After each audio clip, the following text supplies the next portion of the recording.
Les deseo muchas bendiciones en el nombre del Señor y que Dios siga prosperando su camino.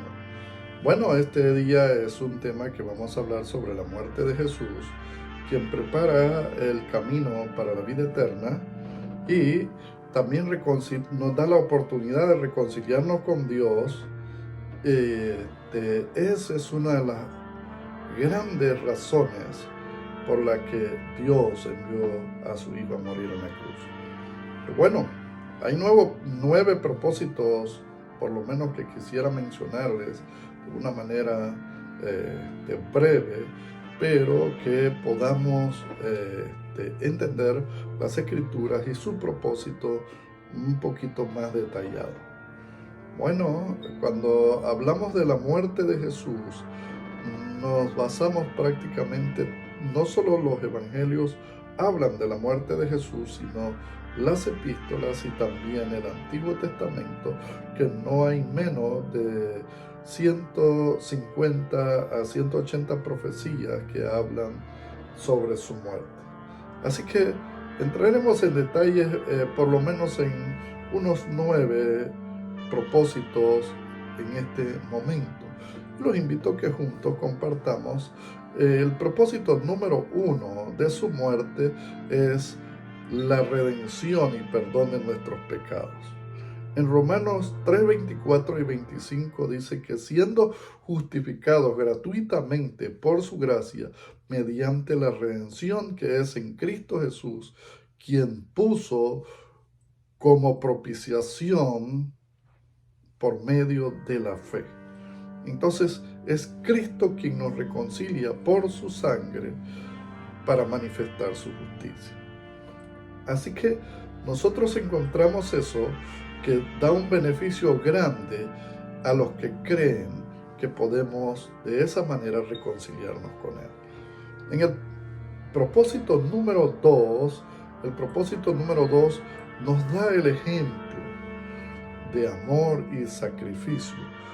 En el Evangelio de Juan, en el capítulo 15, 13, dice, nadie tiene mayor amor que este,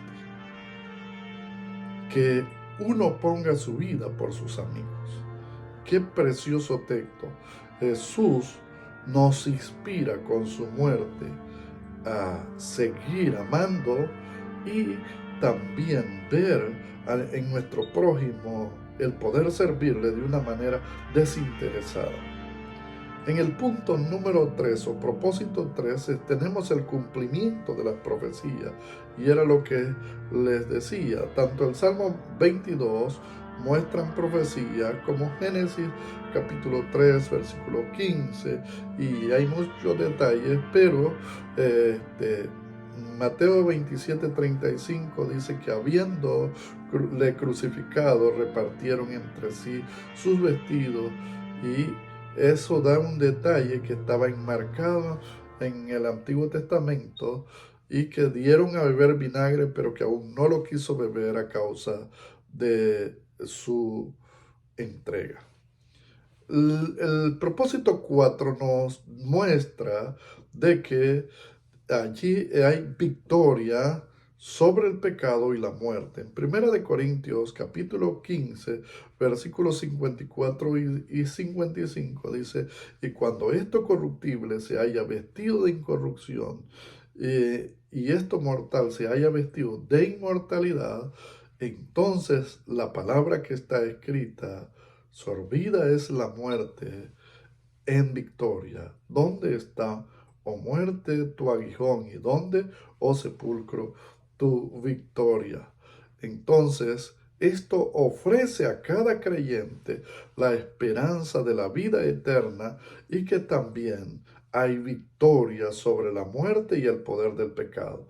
Noten qué interesante cómo nos asegura la vida eterna. En el punto número 5 nosotros nos encontramos con reconciliación con Dios.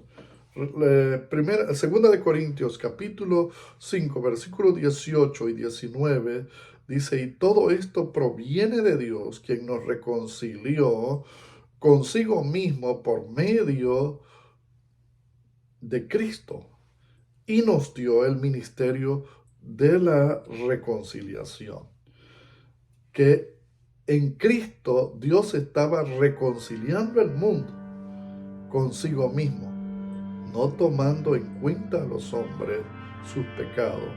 Así que noten qué interesante, y eso nos motiva a continuar restaurando la relación con Dios. Esa relación estaba rota, pero Cristo viene y nos reconcilia, y hoy nuestra relación está en plena comunión.